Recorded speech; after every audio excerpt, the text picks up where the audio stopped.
Bien, a los hermanos en Facebook también los saludamos y queremos iniciar. Bien, vamos a andar con esta programación, vamos a avanzar para honra y gloria del Señor. Tenemos hoy una temática bastante interesante que hemos seguido, hemos acompañado la temática juntos con el hermano Samuel Becerra, que hizo una temática, y también otros conferencistas que estuvieron ahí pendientes de esta temática tan importante, ¿no? Que son los acontecimientos que han pasado, que están ocurriendo, que están sucediendo en el transcurso de la profecía, en el reloj histórico. Entonces, mi hermano, vamos a iniciar. Tenemos un tiempo, lo voy a cronometrar bien, hasta las 5:50 más, hasta las 5:50 más o menos, y esperamos aprovechar el tiempo en lo máximo. Amén. Hermano David, le pido que me dé la facilidad de compartir pantalla, que me dé la libertad. Todavía no la vamos a compartir. Entonces, sí, señor, ya estás como confitrión. ¿Ya está la opción? Sí, señor. Vale, entonces vamos a compartir la pantalla y vamos a ver el primer título que tenemos. Es un título muy importante que nos dice últimos acontecimientos antes de la eternidad, ¿no? Voy a pedir el favor que cuelguen al hermano Edgar en el teléfono. Está haciendo mucho ruido. Quien está encargado del hermano Edgar, que por favor pueda colgarlo. Bien, vamos a continuar con esta temática tan importante y vamos a pedirle al Señor que nos acompañe. Ya hemos orado, ya hemos hecho la temática y vamos a continuar. Bien, habíamos visto la semana pasada, voy a pedirle a los hermanos en el teléfono que por favor corten la llamada con el hermano Edgar, ¿sí? Les agradezco. Bien, vamos a continuar. Habíamos visto, habíamos analizado y habíamos visto con el hermano Samuel que la profecía es algo muy importante, que es algo muy interesante y es algo muy estricto, es algo sistemático, es algo que ocurre con acontecimientos al pie de la letra, tanto que la palabra del Señor lo especifica de manera muy clara. Y la palabra del Señor también nos dice que debemos nosotros estar pendientes como a una antorcha, mirando alrededor a dónde vamos a ver. La antorcha es la profecía, la antorcha es la palabra del Señor que nos da. Muy bien, recordando unas pequeñas partes de lo que la palabra del Señor enseña, habíamos visto en la Biblia desde el punto de vista de las iglesias, así de manera muy rápida. Sabemos que la iglesia de Filadelfia hubo unos acontecimientos muy importantes que fue la predicación del primero y del segundo mensaje angélico, y también de 1844 en adelante nosotros vemos que entra el tercer mensaje angélico, y todo eso lo hemos estado viendo a manera de detalle y a manera más específico con los anteriores temas que se han presentado.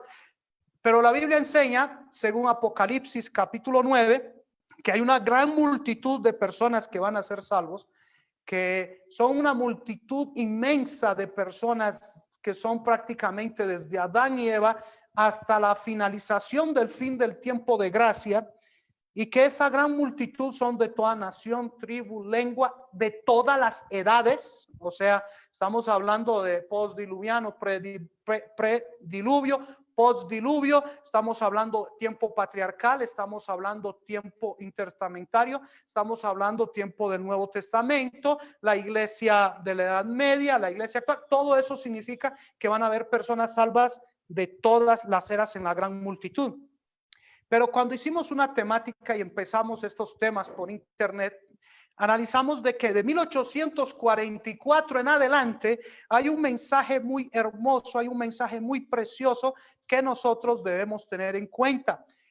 Con el pastor, no este sábado, sino el anterior, habíamos visto que en 1798 comienza el tiempo del fin, proféticamente, bíblicamente, ¿sí? Cuando se le pregunta hasta cuándo serán estas cosas, cuando hay esa pregunta que se hace con con el ángel allá en Daniel capítulo 12, que cuando será, y él dijo hasta tiempos y la mitad de un tiempo que es igual a 1260 días o 1260 años que comenzaron en el año 538, finalizaron en 1798 y ahí comienza el tiempo del fin.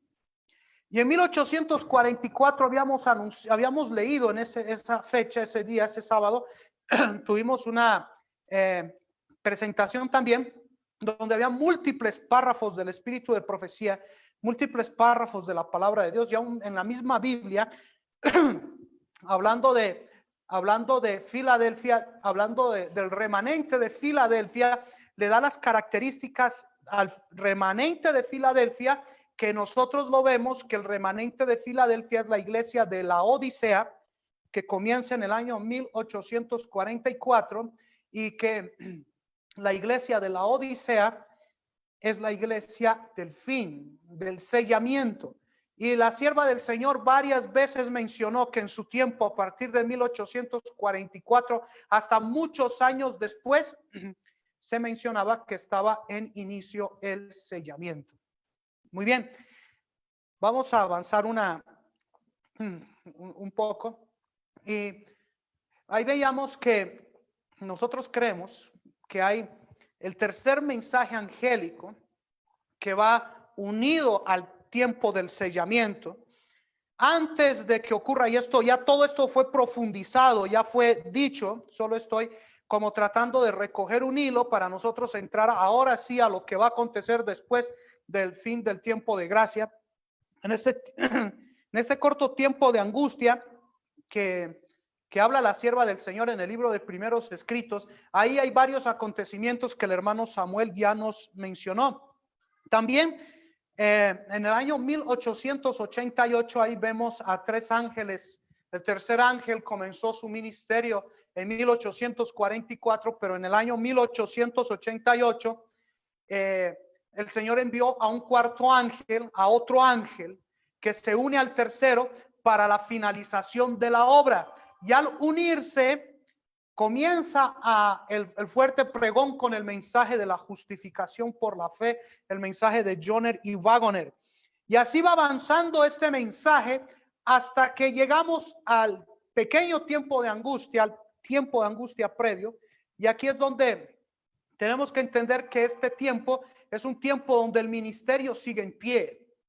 Tal vez no con pago, tal vez no con una nómina que va a llegarle a la cuenta bancaria al pastor, al misionero, pero sí va a haber sí va a existir un ministerio. Eso lo clarifica muy claramente el espíritu de profecía, que dice que muchas personas piensan que al llegar el fin del tiempo, porque el tiempo del fin ya llegó, pero ahora es el fin del tiempo. Al llegar el fin del tiempo, se va a acabar con la organización religiosa, y dice que no, que la obra no se puede terminar sin organización. Eso es pensamiento independiente, pensamiento de personas que quieren tener un sostén propio, entre comillas, un mal sostén propio, que es una independencia, y ninguna obra independiente va a tener éxito. Ninguna obra independiente es guiada por Dios. Ningún hermano que está fuera de lo que dice la palabra del Señor, que en la multitud de consejeros hay sabiduría, está siendo guiado por Dios.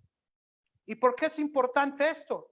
Porque justamente es que Dios guía a su pueblo y Dios lo está avanzando, Dios lo está llevando. No puede existir ideas personales independientes a lo que la palabra del Señor enseña. Y este pueblo seguía a la luz de la Biblia y a la luz del testimonio, no a teorías fantásticas, no a lógica, porque hoy en día dice eso es ilógico. ¿Sí? ¿Cómo pueden haber 144,000 que entran en el campín, por ejemplo? Eso es ilógico. No, es que Dios dice: mis pensamientos son mucho más altos que vuestros pensamientos. ¿Sí? Más ilógico sería decir que 8 personas se salvaron de casi 2,000 años de existencia del mundo cuando hubo el diluvio. 8 personas, Noé y sus hijos y las esposas de sus hijos y la esposa de Noé. Eso solamente pudieron salvarse. Entonces, los pensamientos de Dios para estos acontecimientos hay que dejar de de usar la imaginación, porque si nosotros no le creemos a Dios y vamos a usar nuestra mente y vamos a usar un poco de pensamientos personales, las ideas se nos van a confundir y vamos a tener muchos problemas. Tenemos que usar solamente la única palabra de Dios segura, la Biblia y el testimonio.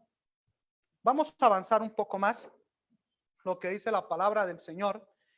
La palabra dice que la gran multitud, el fin del tiempo y el sellamiento de los 144,000 se darán hasta un límite. Va a haber un límite, ¿sí? Y ese límite es el que estamos llamados a ver los acontecimientos de ese límite en adelante. Ese límite en adelante es el que vamos a analizar y quisiera que buscáramos en nuestras Biblias un texto. El libro de Daniel. Vamos a leer libro de Daniel, capítulo 12, el versículo 1. Ahí en pantalla lo tienen los que lo quieren leer, pero los que quieran buscarlo, podemos buscarlo y analizarlo. Daniel capítulo 12, verso 1 dice: en aquel tiempo se levantará Miguel, el gran príncipe que está de parte de los hijos de tu pueblo, y será tiempo de angustia, cual nunca fue desde que hubo gente hasta entonces. Pero en aquel tiempo será libertado tu pueblo, todos los que se hallen escritos en el libro. Muy bien, prestemos atención a esto. Según el libro de Daniel, capítulo 12, versículo 1, se tiene que levantar Miguel. O la palabra levantar es actuar. Debe levantarse Miguel. Y identificamos a Miguel. El nombre de Miguel dice aquel que es como Dios, o el que es igual a Dios, o quien es como Dios. Y la palabra del Señor dice claramente que Miguel, el único que es igual a Dios, el que la Biblia dice, el cual siendo en forma de Dios no estimó ser igual a Dios, como dice el libro de Efesios, de Filipenses, capítulo 2, el único que puede tener este nombre literal en su vida y que representa al arcángel Miguel es nuestro Señor Jesucristo. ¿Escucharon muy bien? Cristo Jesús es Miguel. Y nosotros sabemos por la profecía bíblica, según Daniel 8:14, que Miguel en este momento está haciendo una obra. Miguel está en este instante realizando una obra. Y esa obra es la de la purificación del santuario celestial, el tiempo de expiación, el día en el cual él está, o el tiempo en el cual él está oficiando dentro de el templo del cielo. Muy bien. Pero dice que se levantará. Jesús está en el templo, se va a levantar. En el Apocalipsis hay dos textos donde se menciona que el templo de Dios se abre. Tengamos en cuenta.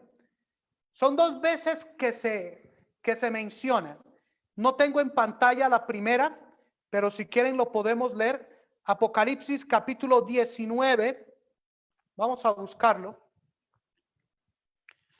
Apocalipsis capítulo 19. Apocalipsis 19. Les pedimos a los hermanos que están en el teléfono apagar sus micrófonos, por favor. Dijimos Apocalipsis capítulo 11, versículo 19. Escuchen bien lo que dice la palabra del Señor. Apocalipsis capítulo 11, verso 19, y dice: y el templo de Dios fue abierto en el cielo, y el arca de su pacto se veía en el templo. Y dice: y hubo relámpago, voces, truenos, un terremoto y grande granizo. Muy bien. Esto está hablando de la apertura de la séptima trompeta que habla la palabra de Dios. Ahí se abre el templo de Dios y se ve el arca del pacto dentro de ella. Y el arca del pacto no está en el lugar santo, el arca del pacto está en el lugar santísimo. Y si está en el lugar santísimo, representa que es el momento, porque cuando tú entras a un lugar, Ejemplo, si yo entrara al templo, si yo estoy entrando, miro lo que hay adentro. Presten atención, porque esto es bíblico. Y el templo de Dios fue abierto en el cielo y el arca de Dios se vio en el templo. O sea que cuando yo entro al templo, y yo miro el arca del pacto, en ese mismo momento estoy entrando, estoy mirando lo que está allá. ¿Sí? Entonces es entrar. Entonces la apertura de capítulo 11, versículo 19 del arca del templo es cuando entra. Y Jesucristo, cuando entró al templo, Daniel 8:14 dice, hasta 2300 tardes y mañanas, luego el santuario será purificado. O sea que Cristo entró en el año 1844. Pero Daniel 12:1 dice, se levantará Miguel. O sea, cuando Miguel salga del templo. El libro Conflicto de los Siglos dice que un ángel con tintero de escribano viene volando, también lo dice Primeros Escritos, si quieren profundizar. Dice que le dijo que estaban enumerados y sellados los santos. Así lo dice, búsquenlo. Capítulo 40, capítulo 41, el libro Primeros Escritos, dice la finalización del mensaje, la terminación del mensaje. Y dice que apenas llega este ángel y le dice, enumerados y sellados, enumerados es 1, 2, 3, 4, 5, 6, 7, 8, 9, 140 y 144,000, enumerados y sellados con el sello del Dios vivo, el santo día de reposo, el sábado. Y que dice que entonces Jesús se levanta, deja caer el incensario de sus manos, y que cuando hace esto, sale del templo. Esto no solamente es una invención de la hermana White, no fue algo que ella se imaginó, sino está en la Biblia. Vamos a leer Apocalipsis capítulo 15, versículo 6 al verso 8. Vamos a leer lo que dice la palabra del Señor ahí en su palabra. Dice, capítulo 15, versículo 6 al 8. Y del templo salieron los 7 ángeles que tenían las 7 plagas, vestidos de lino limpio y resplandeciente y ceñidos alrededor del pecho con cintos de oro. Y uno de los 4 seres vivientes dio a los 7 ángeles 7 copas de oro llenas de la ira de Dios que vive por los siglos de los siglos. Y el templo se llenó de humo por la gloria de Dios y por su poder, y nadie podía entrar en el templo hasta que se hubiesen cumplido las 7 postreras plagas.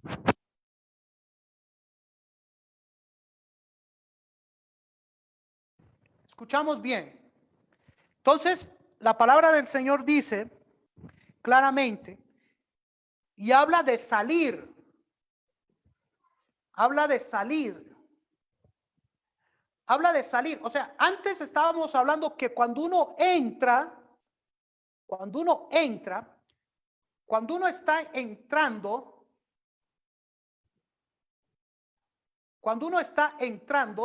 es el de al lado, eso.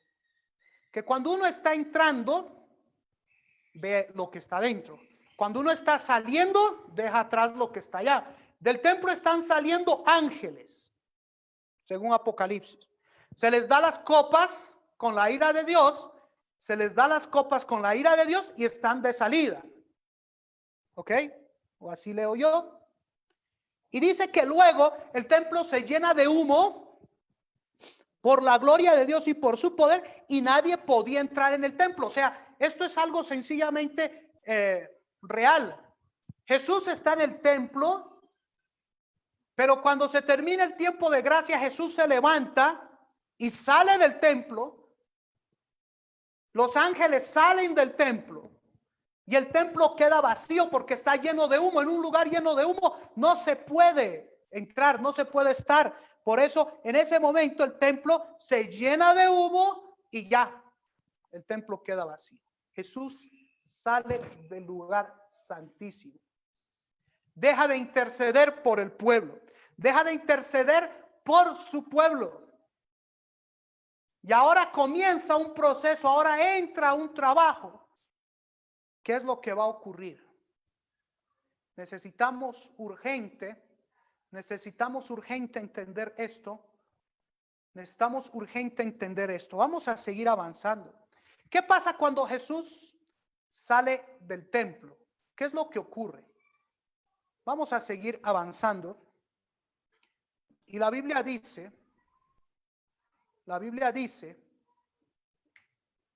que hay un asunto que pasa y está en Apocalipsis, capítulo 22, versículo 11. Hasta ahí, tío. Hasta ahí.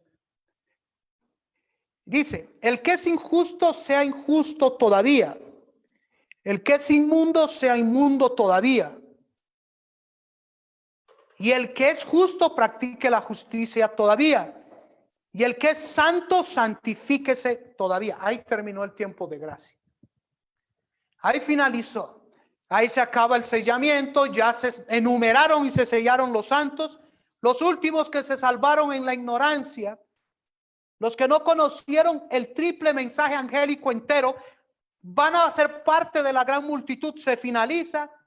El tiempo del fin se acaba. El fin del tiempo comienza. Se acaba todo eso. Se vuelve y finaliza el tiempo de gracia. Y de aquí en adelante dice la Biblia, lo que acabamos de leer, que del templo salen ángeles con plagas en sus copas. Vamos a ir a Apocalipsis 16. Y en Apocalipsis 16 habla de la primer plaga.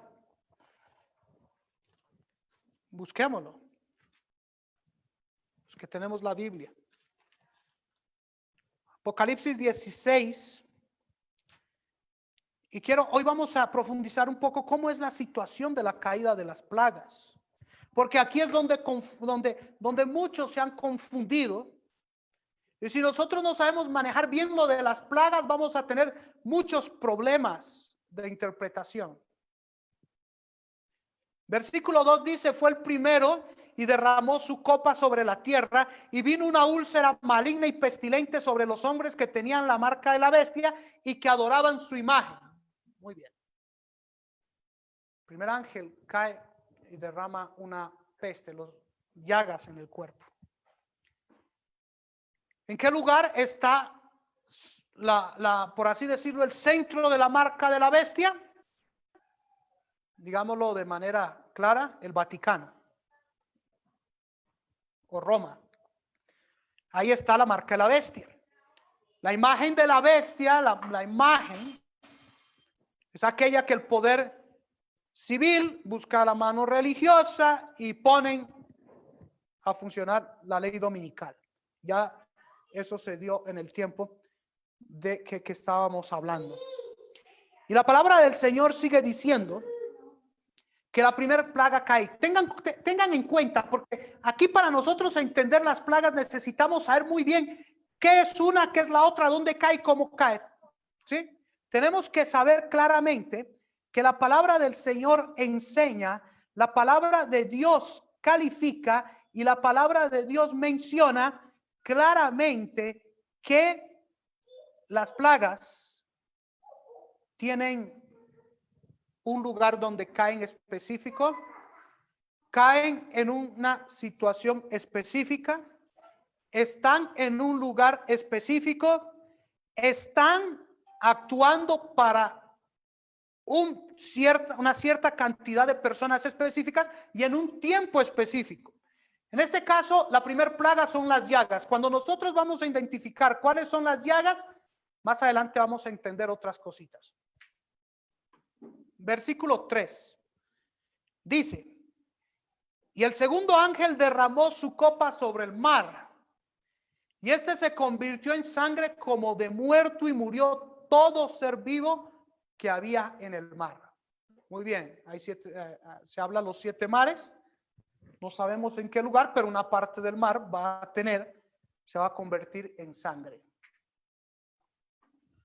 Versículo 4 dice, y el tercer ángel derramó su copa sobre los ríos y sobre las fuentes de las aguas y se convirtieron en sangre. O sea, una fue en una parte del mar, la otra fue en unos ríos. Es posible que sean los ríos más grandes que alimentan muchos lugares. Ya habíamos dicho, acordemos lo que había dicho Daniel 12:2, que cuando esto está aconteciendo es el tiempo de la gran tribulación o el gran tiempo de angustia de Jacob. Es el gran tiempo de angustia de Jacob. Vamos al versículo 4, donde nos habla del cuarto de... Bueno, todavía el versículo 5 dice, y oí al ángel de las aguas que decía, justo eres tú, oh Señor, el que eras el santo, porque has juzgado estas cosas. Por cuanto derramaron la sangre de los santos y de los profetas, también tú les has dado a beber sangre, pues lo merecen. Muy bien, entonces aquí nos dan una especificación que en los lugares donde más persecución hubo, donde más cristianos mataron, ahí va a caer esa plaga. Muy bien, vamos al cuarto ángel. Versículo 8. Y el cuarto ángel derramó su copa. ¿Dónde fue que derramó su copa? Sobre el sol, el cual fue dado quemar a los hombres con fuego. Y los hombres se quemaron con el gran calor y blasfemaron el nombre de Dios que tenía el poder sobre estas plagas y no se arrepintieron para darle gloria. Muy bien, entonces ahora el sol comienza a calentar y quema a las personas. Algo más fuerte que lo que hay ahora. Ahora quiero que por favor prestemos atención al quinto ángel. Porque si nosotros prestamos atención al quinto ángel, vamos a entender mucho. Ya hay personas que leen las plagas y ya, pero eso no es así. Hay que leerlo todo específicamente. Hay que leerlo con detalle. Y el quinto dice, y el quinto ángel derramó su copa sobre el trono de la bestia, y su reino se cubrió en tinieblas y mordían de dolor sus lenguas. Ahora la clave está en el versículo 11. Presten atención. El verso 11 dice, y blasfemaron contra el Dios del cielo por sus dolores y por sus úlceras, y no se arrepintieron de sus obras. A ver, dijimos que debíamos estar atentos a la primer plaga. ¿Cuál era la primer plaga? Úlceras. ¿Escucharon bien? Hermano Reyes, qué pena, un poquito más fuerte si podríamos hablar. Gracias. Muy bien. ¿Me escuchan? Perfecto, mi hermano, claro que sí. Muy bien.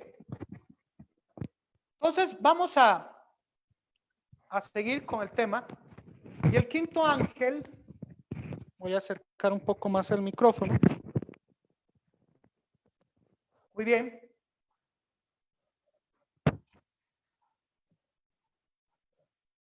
La primera plaga hablaba de úlceras. Ahora la quinta habla también de úlceras. Yo he tenido la oportunidad de hablar con personas que han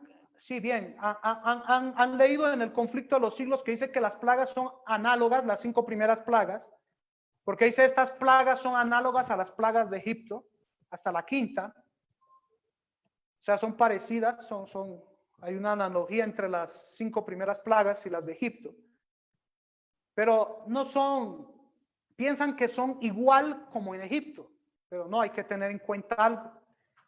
Cuando cae la primer plaga, en Egipto, cuando cayó la primer plaga, vino, hizo su desastre y se fue. ¿Ok? Vino, entonces, a veces el faraón se arrepentía y luego de que supuestamente se arrepentía,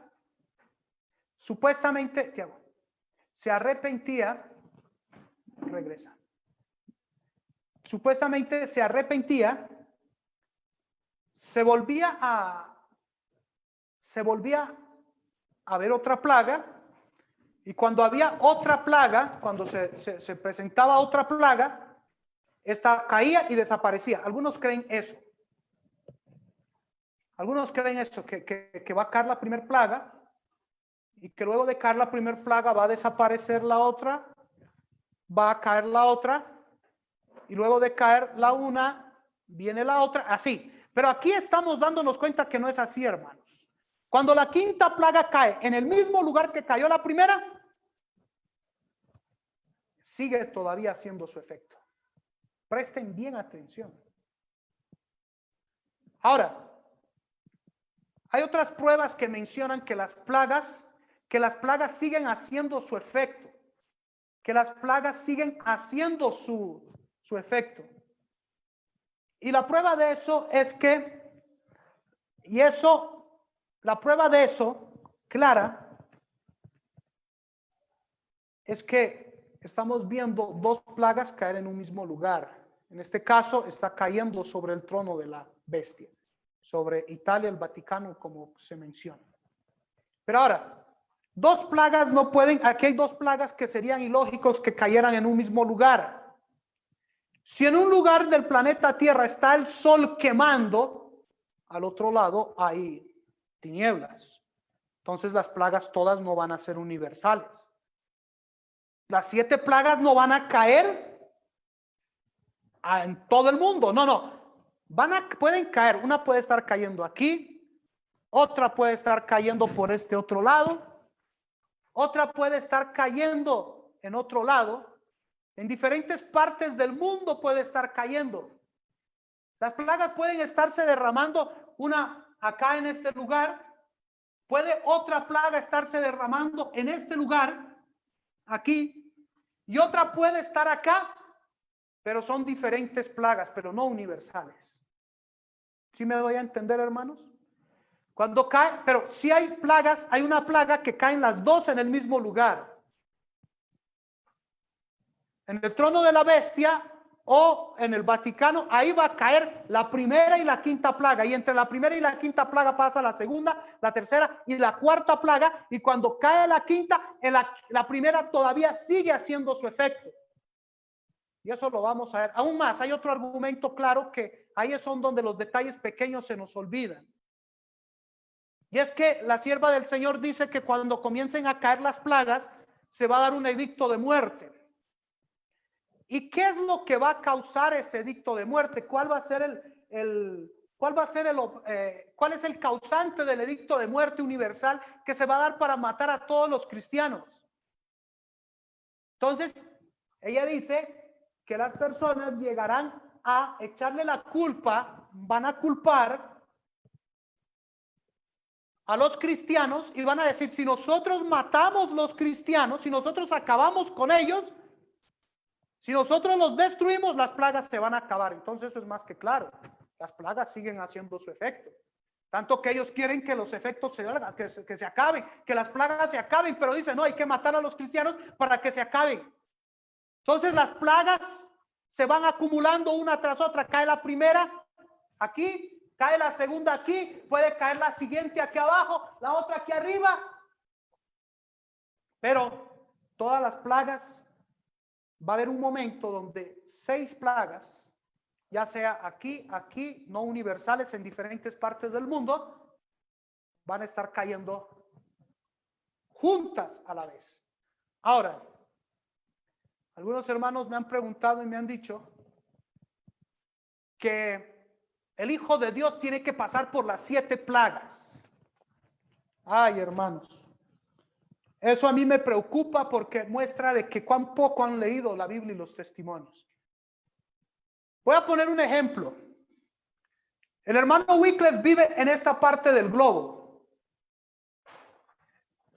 Y el otro hermano vive a este otro lado del mundo. Viven en partes diferentes. Y aquí cae una plaga, pero aquí la plaga que cae aquí no va a caer acá. Y la que cae acá no va a caer acá. Y si yo estoy acá, voy a ver la plaga que corresponde donde yo estoy. Y el que está aquí lo mismo. Entonces, a menos, me acuerdo del hermano Álvaro Díaz, que una vez hablando con un hermano que decía, eso fue una experiencia que él tuvo, que decía que no, que el cristiano tenía sí o sí que ver las 7 plagas. Entonces lo único que se le ocurrió decir pues fue, y es lógico, ¿no? Lo único que se podría hacer es de que el hermano Wycliffe, que quiere estar en las 5 plagas, entonces toma un avión, un helicóptero, yo qué sé, un jet de esos voladores, y estuvo aquí en la primer plaga en Italia, la pasó, la miró. Bueno, ahora yo porque tengo que pasar por las 7, cojo un avión y me traslado hasta el otro lado donde van a seguir cayendo las plagas. Y entonces, y de aquí me traslado en el avión allá. Por favor, qué tiempo. Si nosotros, aquí sí es el momento donde dice el Espíritu de Profecía que cada uno tendrá que responder individualmente, unos en los lugares más lejanos. ¿Cómo puede alguien decir de que una persona va a tener que pasar la experiencia de las 7 plagas? Ahora, que él sí, si él está en el lugar y ve que uno de los ríos se convierte en sangre, dice, uy, Dios mío, o sea que las llagas ya están cayendo allá en Italia.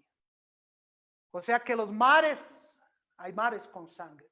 Y yo estoy acá y la próxima plaga se va a poner el sol a calentar, ya sea acá o en otro lado.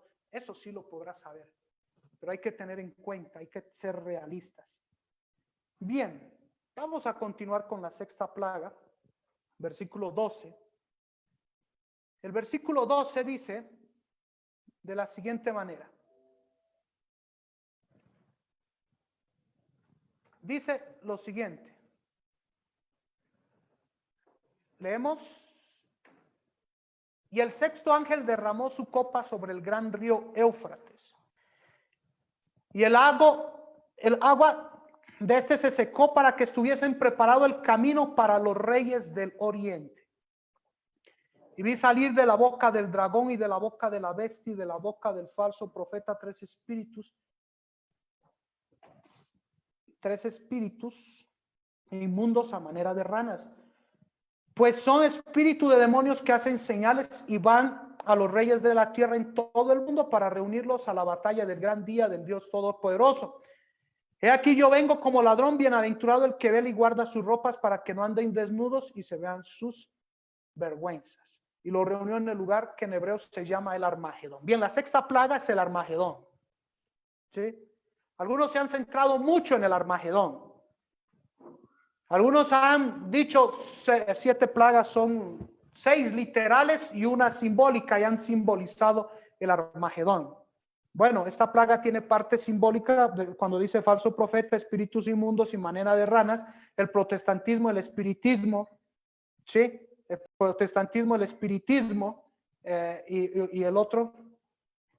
Si nosotros entendemos eso, sí es claro, pero el paganismo, el otro, si nosotros entendemos eso, sí, pero también dice una batalla en un lugar llamado Armagedón, y es la última batalla. Cuando Cristo viene, eso se acaba, pero nosotros vemos en Apocalipsis y en el siguiente tema veremos que cuando hay una otra resurrección de impíos, se levantan con espíritu de guerra, con espíritu de guerra. Muy bien, ya conociendo la 6ª plaga, ahora el espíritu de profecía dice que la plaga que más debemos nosotros estudiar, y dice que debemos estudiar en todos sus alcances, es la 7ª plaga. ¿Escucharon bien? Dice que esta debe estudiarse en toda su magnitud y debe entenderse de manera muy clara. Entonces, vamos a tratar con el favor de Dios de poderlo estudiar bien y pedirle al Señor que nos dé sabiduría para poderla comprender en todo su esplendor. Vamos a continuar. Vamos a mirar un cuadro, un resumen que hemos hecho. Y en ese resumen vemos ahí claramente la primera plaga, según Apocalipsis 16:2, la segunda plaga, espérate, la segunda plaga.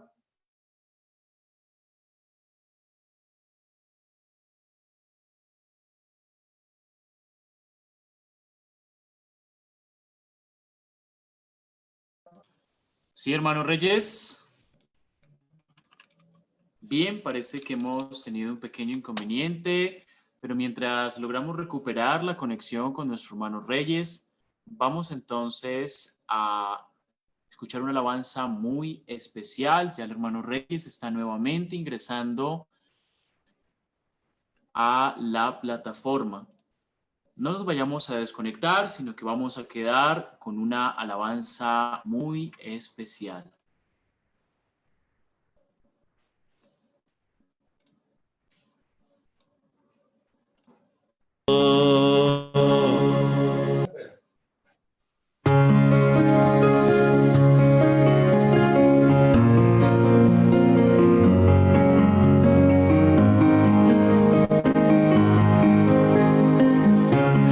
Dime dónde vas, mundo,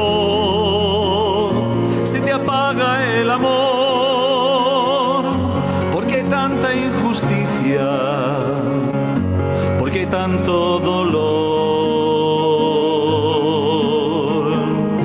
¿Por qué triunfa el malo?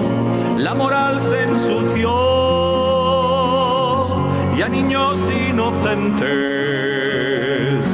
la sonrisa borró. Pronto viene el día, dijo el Señor Jesús, volveré a llevaros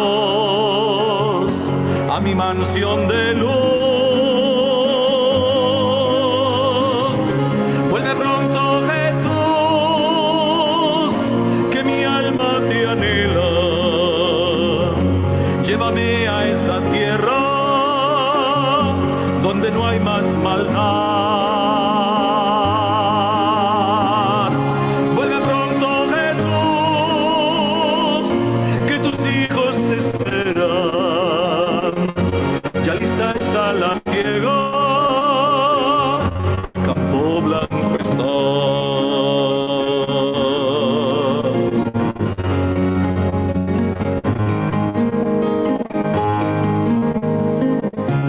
Dime dónde vas, mundo. ¿Crees que esto es normal? Pronto llegará el día que todo cambiará. Cristo es la esperanza de un futuro mejor. Cuando venga en su gloria, triunfará el amor. Pronto viene el día, dijo el Señor Jesús, volveré a llevaros a mi mansión de luz. Vuelve pronto, Jesús, que mi alma te anhela. Llévame a esa tierra donde no hay más maldad. Bien, hermanos, ya hemos recuperado la conexión con nuestro hermano Reyes. Así que, hermano Reyes, bienvenido nuevamente a este espacio de profecía y vamos a continuar con la línea profética. Adelante.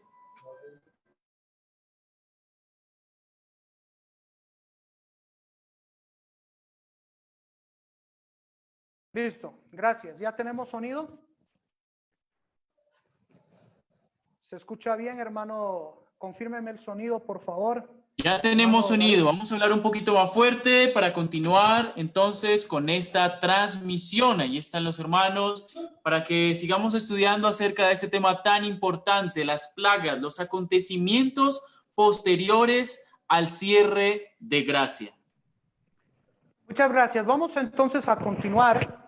Vamos a seguir con esta temática tan importante, con este mensaje que estamos analizando. Y estábamos en un resumen. Muy bien, me confirman desde estudio si cayó, si el sonido se escucha bien. Tengo algunas dudas sobre eso. Hermanos, logramos escuchar. Entre más fuerte, mucho mejor. Listo. Muy bien. Ya hemos podido, pido disculpas, tuvimos un pequeño problema.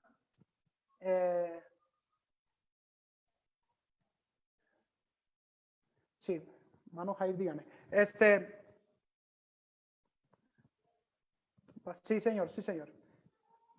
Bueno, estoy tratando de comunicarme con los hermanos, ya gracias a Dios lo hemos podido hacer. Hemos aprovechado el corte de internet, se cortó internet y volvimos a reactivar las llamadas. Solo duran 1 hora y como solo duran 1 hora, volvimos a conectar a todos los hermanos. Un saludo a los hermanos que nos escuchan por teléfono. Tenemos en este momento más o menos entre 20 a 25 familias unidas que no tienen acceso a internet, pero lo estamos haciendo vía teléfono. Entonces vamos a continuar. Estábamos en un resumen de lo que acontece. Nos queda solamente menos de media hora para continuar y vamos a seguir. Muy bien, habíamos visto ahí las 5 primeras plagas y que según lo que hemos estudiado son acumulativas, aunque no universales. Hay que tener en cuenta eso.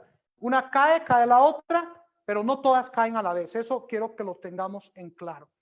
Muy bien, avanzamos a la 6ª plaga, ya la vimos, también ya la analizamos, y vamos viendo que hay momentos donde la palabra del Señor dice que van a haber 6 plagas cayendo a la vez en diferentes partes del mundo. Pero ahora vamos a ver la 7ª plaga y vamos a ver cuándo es el momento en que cae la 7ª plaga, qué es lo que acontece. Muy bien, vamos a seguir leyendo. La palabra del Señor dice: 7ª copa, la liberación del pueblo de Dios y la resurrección parcial. Dice: se convendrá en dar una noche el golpe decisivo que reducirá completamente al silencio la voz disidente y reprensora. Multitudes de hombres perversos, prefiriendo gritos de triunfo, burlas e imprecaciones, están a punto de arrojarse sobre su presa, cuando de pronto, escuchen bien, dice en la pluma inspirada, densas tinieblas más sombrías que la oscuridad de la noche caen sobre la tierra. Y sigue diciendo: luego un arco iris que refleja la gloria del cielo, que refleja la gloria del trono de Dios, se extiende de un lado a otro del cielo y parece envolverse a todos los grupos en oración. Las multitudes encolerecidas se sienten contenidas en el acto. Sus gritos de burla expiran en sus labios, olvidan el objeto de su ira sanguinaria, con terribles presentimientos contemplan el símbolo de la alianza divina y ansían ser amparados de su deslumbradora claridad. Muy bien. Esto es lo que la pluma inspirada menciona. Vamos a seguir leyendo. Los hijos de Dios, los hijos de Dios oyen una voz clara y melodiosa que dice: enderezaos. Y al levantar la vista al cielo contemplan el arco de la promesa. Vamos a avanzar un poco más. Dice: los fieles en sus divinas formas distinguen los rastros de su humillación y oyen brotar de sus labios la oración dirigida a su Padre y a los santos ángeles. Yo quiero que aquellos también que me has dado estén conmigo en donde yo estoy. Luego se oye una voz armoniosa y triunfante que dice: helos aquí santos, inocentes e inmaculados, guardaron la palabra de mi paciencia y andarán entre ángeles. Y de los lápidos pálidos y trémulos de los que guardaron firmemente la fe, sube una aclamación de victoria. Hay varias aclamaciones de victoria en lo que está acá. Ahora dice: esa medianoche cuando Dios manifiesta su poder para librar a su pueblo. Miren lo que acontece. Sale el sol en todo su esplendor, suceden señales y prodigios con rapidez. Los malos miran la escena con terror y asombro, mientras los justos contemplan con gozo las señales de su liberación. La naturaleza entera parece trastornada, los ríos dejan de correr, nubes negras y pesadas se levantan y chocan unas con otras. En medio de los cielos conmovidos hay un claro de gloria indescriptible, de donde baja la voz de Dios semejante al ruido de muchas aguas, diciendo: hecho es. Muy bien, ¿cómo sabemos que la sierva del Señor en esta parte del conflicto de los siglos está hablando de la 7ª copa? Con ese hecho es. Ahí dice Apocalipsis 16:17. Los invito a que lo leamos. Miren lo que dice Apocalipsis 16:17. Y lo reunió en el 7º ángel derramó su copa por el aire y salió una gran voz del templo, del cielo, del trono, diciendo: hecho es, o hecho está. Entonces ahí vemos nosotros que este hecho está no es el mismo. Algunos lo han confundido. Algunos piensan que hecho es o hecho está solo se ha mencionado una vez en la palabra de Dios, que es en el fin del tiempo de gracia. No, ahí sí se menciona, hecho está. La palabra hecho está significa que ya se hizo lo que estaba por hacerse. Jesús estaba en la cruz del Calvario, estaba a punto de morir, y cuando acabó dijo: consumado es, que es lo mismo que hecho está o hecho es. Esa fue la primera vez. Después también El plan de salvación se consumó ahí en la cruz del Calvario. Pero también cuando termina el fin, cuando se da el fin del tiempo de gracia, dice, hecho es, se acabó la gracia. Hasta ahí llegó, consumada es, se acabó la gracia.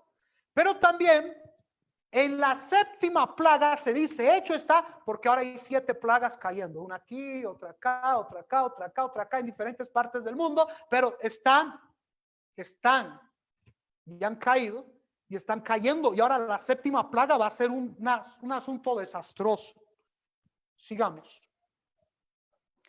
Esa misma voz, dice la sierva del Señor, esa misma voz sacude los cielos y la tierra, síguese un gran terremoto cual no fue jamás desde que los hombres han estado sobre la tierra.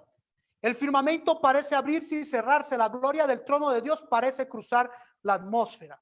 Presten bastante atención, sigue hablando de la séptima copa. ¿Por qué? Porque Apocalipsis 16, 17 y la última parte del 18 dice, el séptimo ángel derramó su copa por el aire, y luego el verso 18 dice, entonces hubo relámpagos y voces, truenos y un gran temblor en la tierra, un terremoto tan grande cual no lo hubo jamás desde que los hombres han estado sobre la tierra.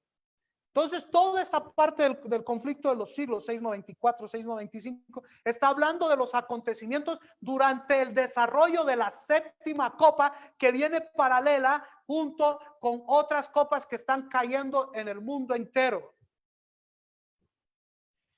Y dice, los montes son movidos como una caña al soplo del viento, y las rocas quebrantadas se esparcen por todos lados. Se oye un estruendo como de cercana tempestad. El mar es azotado con furor. Se oye el silbido del huracán como voz de demonios en misión de destrucción. Toda la tierra se alborota e hincha como las olas del mar. Su superficie, ¿qué dice ahí? Se raja. Bueno, voy a ser un poco intrépido, un poco atrevido, pero yo siempre he dicho que la Pangea del mundo, la Pangea es los continentes que hay en el mundo, son un rompecabezas. Y la Biblia dice que la superficie se va a rajar. Y bueno, si el Señor va a venir por un lado este es el mundo, si el Señor viene por este lado y todos están ubicados en este lugar, si el Señor viene, si el Señor aparece por aquí, por este frente, y todos estamos ubicados en esta parte del globo, todo ojo lo verá. Por eso pareciera que los continentes en cierto momento van a tener una unificación. Por eso el texto y los párrafos del testimonio dicen que un terremoto que nunca se ha visto. Y aparte de eso dice que la superficie se raja, que las islas se mueven, que los montes se mueven. Pues sencillo, usted agarra algo y lo bate así. Y si lo bate así, todo lo que es físico se va a un lado.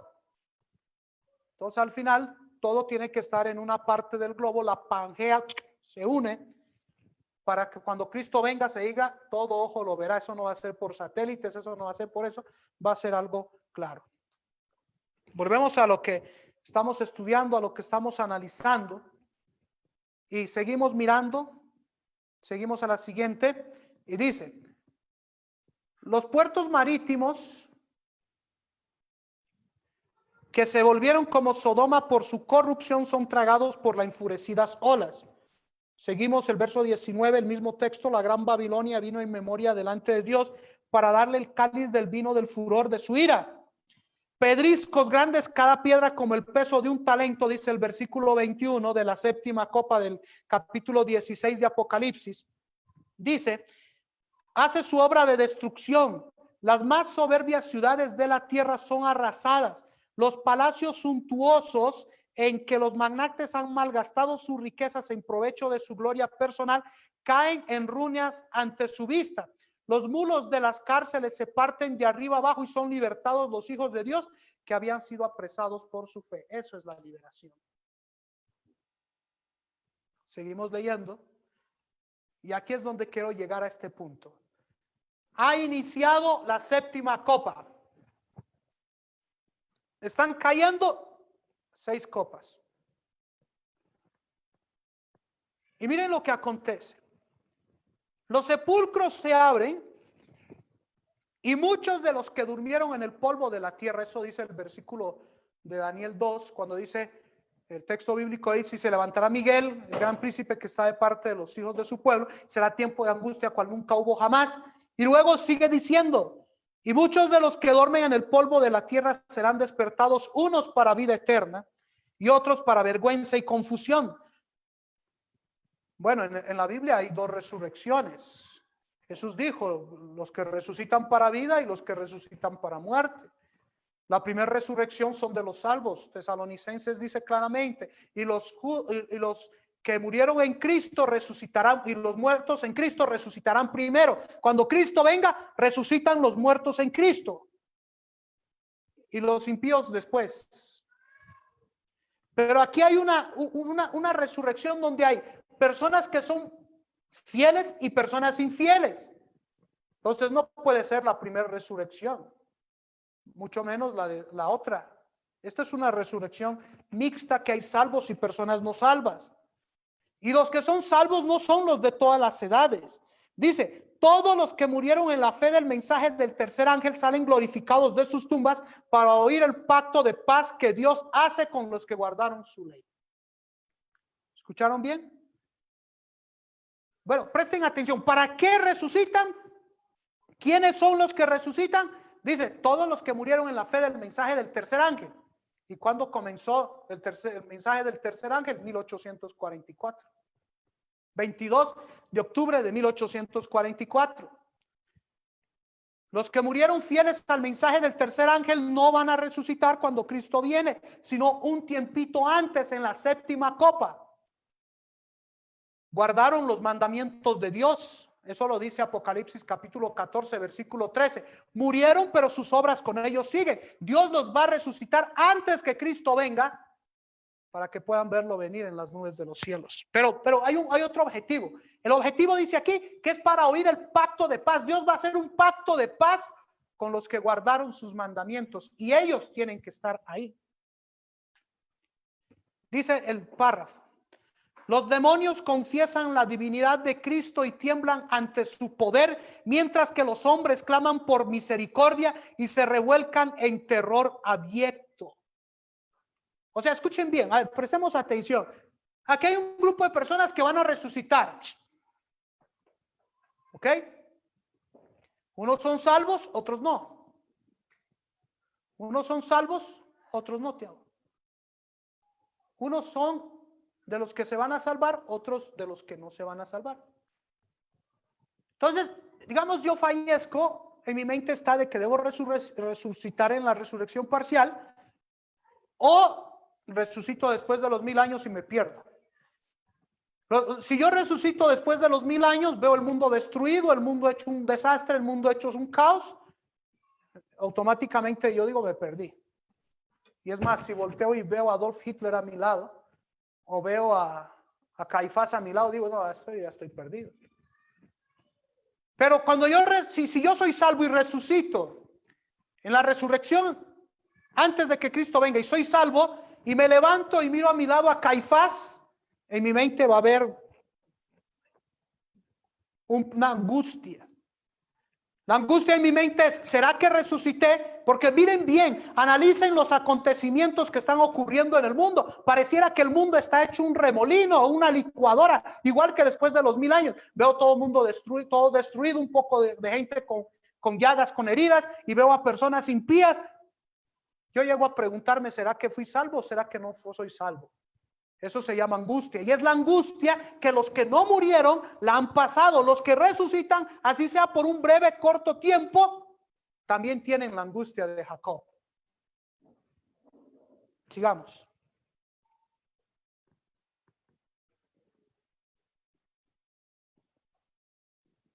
Vamos, esta siguiente filmina ya la explicamos, vamos a pasarla.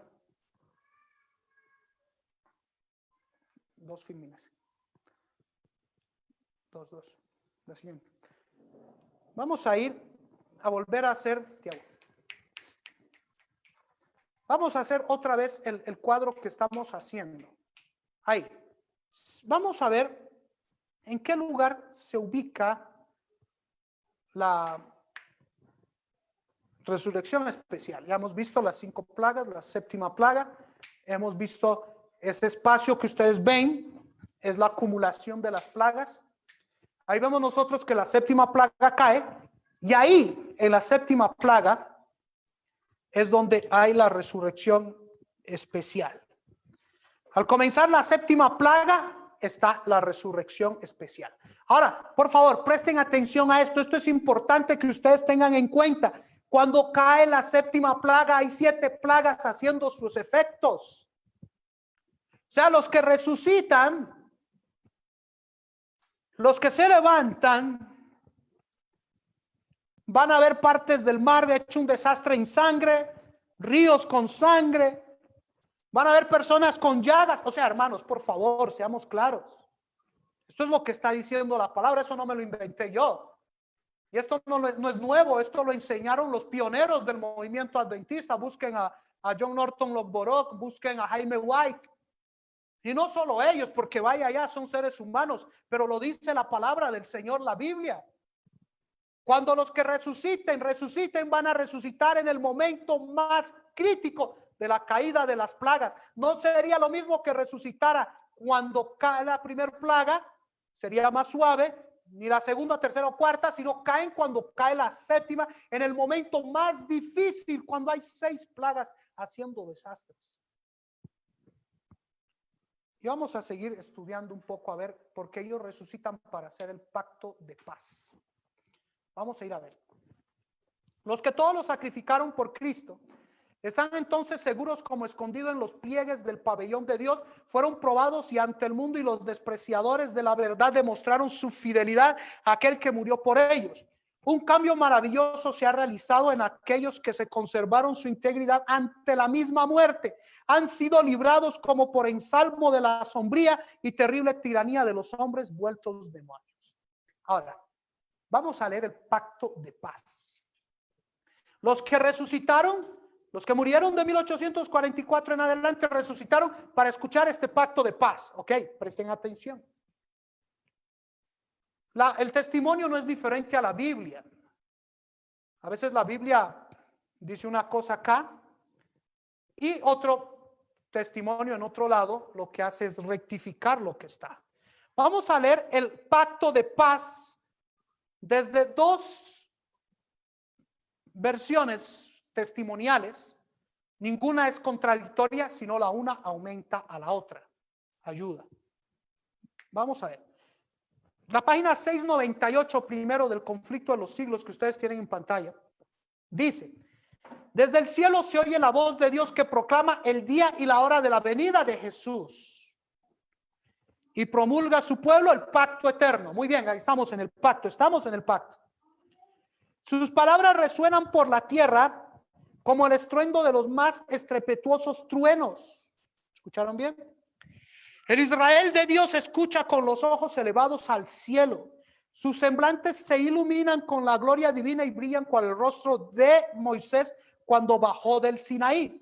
Los malos no lo pueden mirar, y cuando la bendición es pronunciada sobre los que honraron a Dios santificando su sábado, se oye un inmenso grito de victoria. Muy bien, Conflicto de los Siglos nos dice, pacto de paz viene incluido con un paquete que es día y la hora de la venida de Jesús. Viene con una gloria que es una gloria como la de Moisés. Cuando Moisés salió del monte Sinaí no podían ver su rostro. El testimonio dice que era la justicia de Cristo reflejada en la ley de Dios que brillaba en su rostro, pero Moisés seguía siendo mortal. Y los que hacen el pacto de paz son glorificados, tienen la gloria, pero esa de Moisés. Y brillan sus rostros como de Moisés, pero más adelante va a decir que aquí fueron glorificados, pero solo van a ser inmortales cuando Cristo venga. Pero miren lo que dice Testimonios para la Iglesia, volumen 1, página 61. Sobre el mismo acontecimiento nos da algo muy claro. Dice: pronto escuchamos la voz de Dios que sonaba como muchas aguas y que nos daba el día y la hora de la venida de Jesús. ¿Está hablando de lo mismo, sí o no? Sí. Y ahora aquí dice, ¿quiénes hicieron el pacto de paz? En Conflicto de los Siglos dice el Israel de Dios, pero aquí dice específicamente quiénes son el Israel de Dios, que están divididos en 12 tribus de Israel. 12,000 por tribu. Y dice, los santos vivos, 144,000. Conocieron y comprendieron la voz. Mientras que los malvados pensaron que se trataba de un trueno, un terremoto. Cuando Dios pronunció la fecha, derramó sobre nosotros el Espíritu Santo y nuestros rostros comenzaron a brillar con la gloria de Dios, tal como ocurrió con el rostro de Moisés cuando descendió del monte Sinaí. Hermanos, solo para alguien que está cerrado, me da tristeza el espíritu independiente que puede existir. Pero hermanos, aquí dice que los que hacen el pacto de paz son los 144,000 y son santos vivos, no porque murieron, porque están vivos. El que resucita está vivo. ¿Cómo puedes contar, dijo Jesús en la Biblia, cómo pueden buscar entre los muertos al que está vivo? ¿Cómo puedes decir, son santos vivos? Sí, pues sí son santos vivos, pero es porque ya resucitaron. Ya resucitaron, hermanos. Y nosotros vimos que los que murieron en la fe del mensaje del tercer ángel de 1844 para adelante son resucitados para hacer este pacto de paz, para oír este pacto de paz. Y cuando se hace el pacto de paz da el número 144,000. No lo dice Reyes, no es un sutaque de orgullo, no es que yo me lo estoy inventando. Está escrito, ahí ustedes lo tienen en la pantalla. Los que hacen el pacto de paz son una cantidad específica, 144,000, y eso incluye a los que resucitaron. Vamos a volver a analizar esto desde un cuadro claro, un claro muy específico.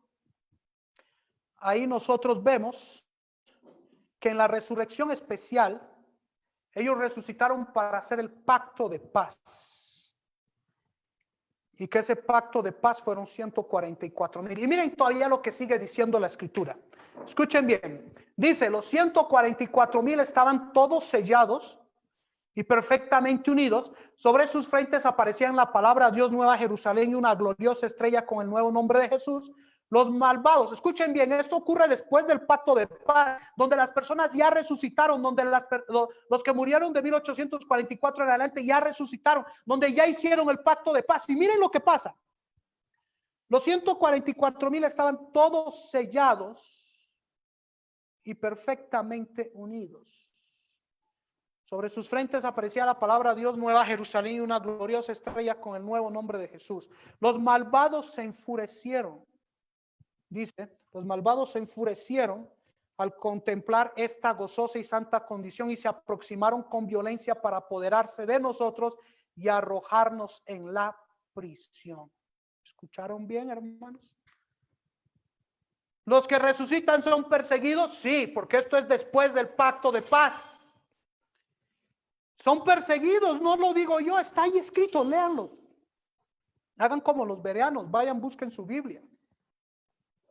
Por un momento rompen el estigma de la lógica y digan, vamos a romper. A mí me han creado dudas sobre el principio de los 144,000. Yo voy a ir y buscar en el testimonio a ver si eso es cierto. Testimonios para la Iglesia, volumen 1, 661 a la 62. Lo comparo con Conflicto de los Siglos y me doy a entender que los que resucitan son perseguidos.